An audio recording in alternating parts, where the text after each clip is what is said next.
@ Growth classes के YouTube channel पर आपका स्वागत है। लास्ट वीडियोस में हम बात कर रहे थे सॉल्व्ड पेपर की यूनिट फर्स्ट के, जिसमें हम 2021, 2022 एंड 2023 की पेपर्स की हम बात कर चुके थे यूनिट फर्स्ट के लिए इनऑर्गेनिक केमिस्ट्री में। ठीक है, बीएससी बीएड पार्ट फर्स्ट के लिए हम बात कर चुके थे। आज हमारा क्वेश्चन है PCl5 के दो बंध शेष तीन बंधों से भिन्न है, यानी PCl5 के जो दो बॉन्ड होते हैं वो थोड़े अलग नेचर के होते हैं और जो तीन बॉन्ड है वो थोड़े अलग नेचर के होते हैं। PCl5 की हम बात करें तो यानी P के साथ में कितने क्लोरीन जुड़े हुए हैं हमारे पास 5। तो 5 में से ये बात कर रहा है कि 5 में से जो तीन क्लोरीन है उनके बंध तो एक जैसे होते हैं और दो के अलग होते हैं। तो इसका रीजन हमें समझाना है कि PCl5 के दो बंध शेष तीन बंधों से अलग क्यों है, इसके हमें कारण सहित समझाना है इसे। 2 bonds in PCl5 are different from the other 3 bonds। ठीक है, 2019 का ये क्वेश्चन है और इसकी मार्किंग है 1.5 मार्क्स का ये क्वेश्चन है। ठीक है, देखिए इसमें हमें रीजन बताना है, ज्यादा लंबा चौड़ा हम इसमें नहीं खींचना है कि हमारा ये क्वेश्चन ज्यादा से ज्यादा 1.5 या 2 नंबर का आएगा, इससे ज्यादा हमारा ये क्वेश्चन नहीं आएगा। तो उस हिसाब से हमें इसका क्या करना है, आंसर देना है। ठीक है, देखिए स्टार्ट करते हैं इसका आंसर। जो लोग पहले के क्वेश्चन देखना चाहते हैं वो @ ग्रोथ क्लासेस के नाम से इसे यूट्यूब चैनल पर सर्च करके और पिछले वीडियोज में जाकर आप 2021, 2 एंड 3 तीनों के पेपर यूनिट फर्स्ट के लिए देख सकते हैं, उनको हम वहां सॉल्व कर चुके हैं। ठीक है, नेक्स्ट क्वेश्चन की हम बात करते हैं, इसका आंसर किस तरह से हम देंगे। तो देखिए PCl5 अणु में केंद्रीय परमाणु यानी कि जो सेंट्रल एटम है वो हमेशा सिंगल वाला होता है, तो यानी इसमें कौन है, फॉस्फोरस। तो PCl5 अणु में केंद्रीय परमाणु सेंट्रल एटम केंद्रीय परमाणु फॉस्फोरस कितने पर आता है, 15 पर। फॉस्फोरस के कर लेते हैं, फॉस्फोरस के बाह्यतम कोश का निम्नतम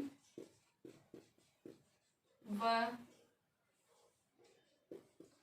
उत्तेजित अवस्था में निम्नतम व उत्तेजित अवस्था में इलेक्ट्रॉनिक विन्यास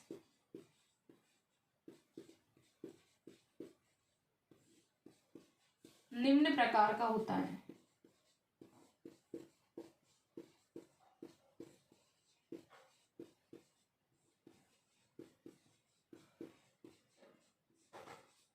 एक तो ग्राउंड स्टेट में और दूसरा कौन सी स्टेट में, एक्साइटेड स्टेट में। तो दो स्टेट में हम इसका क्या लिखेंगे, इलेक्ट्रॉनिक कॉन्फ़िगरेशन।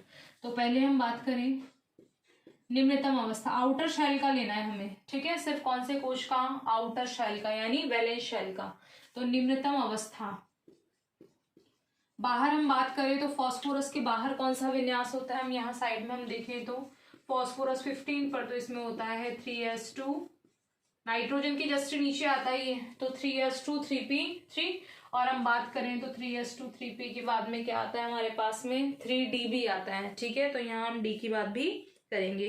तो देखिए इसके अंदर तो निम्नतम अवस्था में एक तो हमने बना दिया किसका, 3s का। 3 बॉक्स जो बनते हैं वो किसके बनते हैं, 3p के, और 5 जो है वो बनते हैं किसके, d के। तो ये तो हमारा हो गया कौन सा, 3s, ये हो गया 3p और ये हमारा कौन सा कक्षक हो गया, 3d। 3s में कितने हैं, 2, तो 3s2 3p3। 3p3 का मतलब सभी में क्या है, एक एक सिंगल। हमने खाली बॉक्स काम में क्यों लिया, क्योंकि जब भी हाइब्रिडाइजेशन की हम बात करते हैं तो उसमें हमें खाली बॉक्स भी काम आता है संकरण में, हाइब्रिडाइजेशन में। इसलिए हम जब भी बात करेंगे तो एक कक्षक क्या बना लेते हैं उसका, खाली। ठीक है, फिर हम इसकी उत्तेजित अवस्था की बात करें तो उत्तेजित अवस्था में अगर हम इलेक्ट्रॉनिक कॉन्फ़िगरेशन की बात करें तो हमें PCl5 है हमारे पास। तो PCl5 का मतलब जो फॉस्फोरस है वो कितने क्लोरीन के साथ बंध बना रहा है यहाँ पर, 5 के साथ। कितने के साथ जुड़ा हुआ है, 5। तो जितने के साथ जुड़े हुए उतने ही सिंगल कर दो इलेक्ट्रॉन, ठीक है। यहाँ हमने कितने सिंगल कर रखे हैं, 3, लेकिन हमें कितने क्लोरीन जोड़ने, 5। तो अगर हम ये एक इलेक्ट्रॉन एक्साइटेड यानी एनर्जी देकर अगर हम 3D में डाल दें तो हमारे पास टोटल कितने अनपेयर्ड इलेक्ट्रॉन हो जाएंगे, 5। 5 अयुग्मित इलेक्ट्रॉन 5 क्लोरीन के साथ क्या कर लेंगे, बंध बना लेंगे। तो हमारा एक इलेक्ट्रॉन इन तीनों में पहले से सिंगल था और हमने एक इलेक्ट्रॉन जो है वो किस में डाल दिया, 3D में, ठीक है। अब हमारे पास में 5 क्या हो गए, अनपेयर्ड इलेक्ट्रॉन। इन 5 अनपेयर्ड इलेक्ट्रॉन से हमारा हाइब्रिडाइजेशन निकल जाएगा। तो ये 5 से हमारा क्या निकलेगा, ये S का है, P के कितने हैं, 3, और एक किसका है, D का। तो हमारा जो हाइब्रिडाइजेशन होगा वो इसमें क्या होगा, sp3d संकरण, ठीक है, sp3d संकरण। तो हमने इसमें क्या किया कि उत्तेजित अवस्था में जो एक इलेक्ट्रॉन है वो हमने किस में डाल दिया, 3D में, और 3D में डालने से हमारा जो संकरण है वो कौन सा हो गया, 5। तो इस प्रकार बने 5 sp3d कक्षक। फिर लास्ट हमारे क्या, हमें संकरण कौन सा प्राप्त हुआ, sp3d। तो हम क्या लिखेंगे, इस प्रकार। अब sp3d में कितने दिखाई दे रहे हैं, 5 दिखाई दे रहे हैं। इसका मतलब हमारा जो संकरण है उसमें कितने हैं, 5 कक्षक बनेंगे। तो इस प्रकार बने 5 sp3d कक्षक। इस प्रकार बने 5 sp3d कक्षक। ये sp3d कक्षक किसके बने हैं, फॉस्फोरस के बने, जोड़ने किनके साथ हैं, क्लोरीन के साथ। तो क्या करेंगे, ये 5 sp3d कक्षक मिलकर 5 क्लोरीन परमाणुओं के pz कक्षकों के साथ क्या कर लेंगे, अतिव्यापन। pz क्यों लेते हैं क्लोरीन का, क्लोरीन की हम बात करें तो क्लोरीन आता है 17 पर, और लास्ट हमारे पास होता है इसमें 3s2 3p5 आउटर शेल के इलेक्ट्रॉन। 3p5 की बात करें तो इसको हम ऐसे पढ़ सकते हैं, 1 2 3 4 5, ये बचा, इसको हम बोलते हैं px, यहाँ py, और यहाँ हमने इसको क्या नाम दे दिया, pz। तो इनमें सब में सिंगल है, तो क्लोरीन का भी सिंगल इलेक्ट्रॉन ही इसके साथ क्या करेगा, बॉन्ड बनाएगा। तो क्लोरीन का कौन सा कक्षक बचा है, pz। तो यानी sp, इसके 5 sp3d कक्षकों में किसके अतिव्यापन करेंगे, क्लोरीन के pz कक्षक, यानी जिनमें सिंगल इलेक्ट्रॉन है वही इससे क्या करेगा, ओवरलैपिंग यानी अतिव्यापन करके क्या बना लेगा, कक्षक बना लेगा, ठीक है। तो क्या करेंगे कि इस प्रकार बने 5 sp3d कक्षक क्या करेंगे, 5 क्लोरीन परमाणुओं के, कितने क्लोरीन है टोटल, 5 क्लोरीन परमाणुओं के pz कक्षकों के साथ, pz क्यों लिया समझ में आ गया होगा, क्योंकि क्लोरीन के आउटर शेल में यहाँ अनपेयर्ड सिर्फ किस में है, pz में। अयुग्मित इलेक्ट्रॉन ही अयुग्मित इलेक्ट्रॉन के साथ एक यहाँ से दोनों बंध बना लेंगे, तो इसलिए क्या लेंगे, क्लोरीन के pz कक्षक। तो 5 क्लोरीन परमाणुओं के pz कक्षकों के साथ अतिव्यापन करके, pz कक्षकों के साथ अतिव्यापन करके, अतिव्यापन का मतलब एक दूसरे से बंध बना लेंगे, ठीक है, के साथ अतिव्यापन करके कौन सी आकृति बनाएंगे, sp3d का संकरण है हमारा। तो sp3d हाइब्रिडाइजेशन में कौन सी आकृति बनती है, त्रिकोण द्विपिरामिडीय। तो अतिव्यापन करके एक त्रिकोणीय द्विपिरामिडीय, त्रिकोणीय द्विपिरामिडीय, इंग्लिश में हम इसको बोलेंगे ट्राइगोनल बाईपिरामिडल, ठीक है, ट्राइगोनल बाईपिरामिडल। तो त्रिकोण द्विपिरामिडीय PCl5 का अणु बना लेते हैं, इतना आपको समझ में आ गया होगा कि हमारे पास 5 sp3d कक्षक थे जो 5 क्लोरीन परमाणु के कौन से कक्षकों के साथ अतिव्यापन करेंगे, pz, और कौन सी आकृति में व्यवस्थित हो जाएंगे, त्रिकोण द्विपिरामिडीय आकृति में। अब जो हमने त्रिकोण द्विपिरामिडीय आकृति बनाई वो किस तरह की होती है, तो त्रिकोण द्विपिरामिडीय आकृति में अगर हम बनाए यहाँ पर तो साइड में हम आकृति भी बना लेते हैं। तो हमारा जो सेंट्रल एटम था वो कौन था, फॉस्फोरस। कितने क्लोरीन के साथ जुड़ा हुआ है, 5 में से ये तो हो गया हमारा त्रिकोण। साइड में आकृति इसलिए ताकि हमें पता चले कि किस तरह की आकृति ये बनाता है।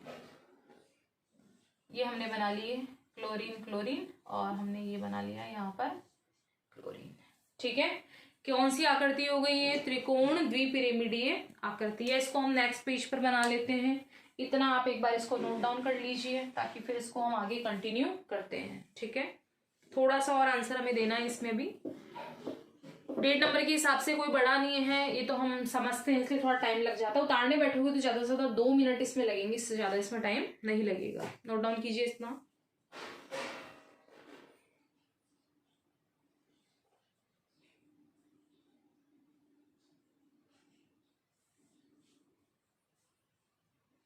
ठीक है, आगे देखिए। इसमें इतना हम कर चुके हैं।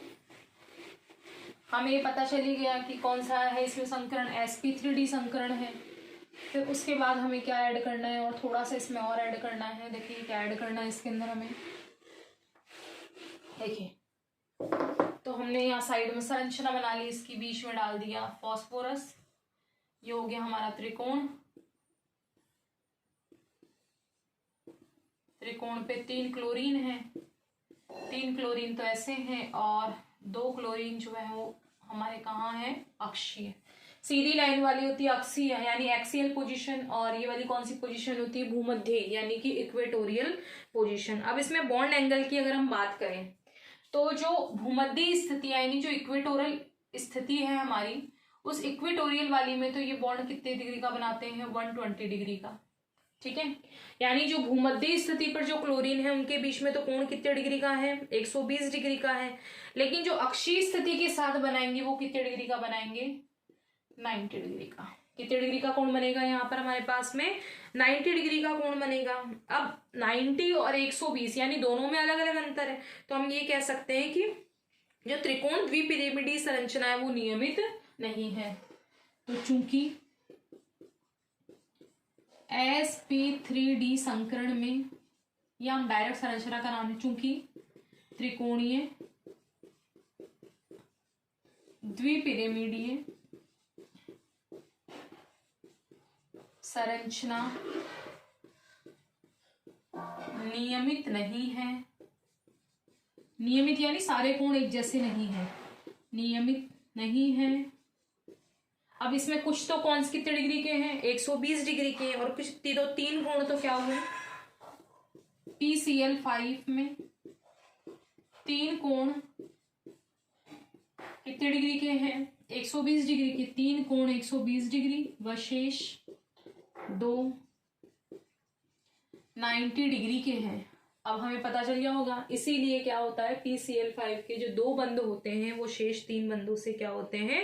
अलग होते हैं। तो चूंकि त्रिकोण द्विपिरामिडीय संरचना नियमित नहीं है, PCl5 में 3 कोण 120 डिग्री के व शेष 2 90 डिग्री के हैं, इसलिए या अतः इसलिए PCl5 के 2 बंध क्या थे? 2 बंध शेष 3 बंधों से भिन्न है। 3 बंधों से, इसको हम ज्यादा लंबा चौड़ा नहीं करेंगे क्योंकि हमारे 1.5 मार्क्स में, ज्यादा से ज्यादा 2 मार्क्स में भी आ सकता है, तो 2 मार्क्स के हिसाब से हमने इसका आंसर दे दिया। शेष 3 बंधों से भिन्न है। ठीक है, ये हमारा हुआ PCl5 के 2 बंध जो है वो शेष 3 बंध से अलग क्यों होते हैं, उसका रीजन हमने यहाँ समझा दिया। 2019 के पेपर में आगे भी इसके चांसेस हैं आने के। BS जनरल BSc के पेपर में भी आया हुआ क्वेश्चन है ये, और BSc बीएड पार्ट फर्स्ट के में भी ये आया हुआ क्वेश्चन है। जिन लोगों को पिछले क्वेश्चंस देखने वो आप पिछले वीडियोस में जाकर देख सकते हैं। जिन्होंने अभी तक चैनल को सब्सक्राइब नहीं किया है वो चैनल को सब्सक्राइब कीजिए, और अगर वीडियो अगर आपको पसंद आ रहा है तो उसे लाइक और शेयर कीजिए। पीछे के जो क्लासेस हैं वो आप @the growth classes के यूट्यूब चैनल पर जाकर सर्च कर सकते हैं। Thank you so much.